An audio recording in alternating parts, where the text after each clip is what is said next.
Un cortège pour dire non à la privatisation.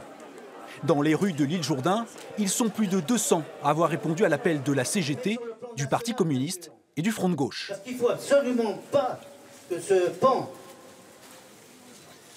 qui nous appartient depuis cette loi de nationalisation s'en aille à volo. Le collectif de défense des barrages hydroélectriques de la Vienne a été créé en janvier. Aujourd'hui, il était bien décidé à se faire entendre.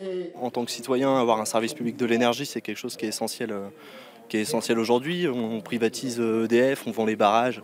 C'est pour toutes ces choses-là, quoi. C'est des installations qui ont été payées par toute la population française. Et aujourd'hui, on veut les mettre dans les mains d'entreprises qui vont faire du fric dessus. Et on paiera le courant encore plus qu'avant. Dans le département, 4 installations produisent de l'électricité.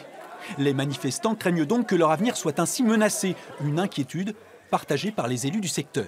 Ces barrages servent évidemment, ça a été dit, au niveau de la production électrique, mais servent aussi à avoir des lacs pour le tourisme, pour la pêche par exemple, mais aussi des activités nautiques et motonautiques.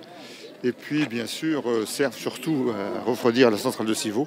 Donc il va de soi qu'on ne peut pas accepter que tout ça soit mis aux mains des privés qui feraient n'importe quoi. Après 2 heures de mobilisation, près de 250 personnes se sont rendues sur le viaduc de l'île Jourdain. Tous ensemble, ils ont créé une chaîne humaine, symbole du mécontentement, à quelques mètres de la Vienne.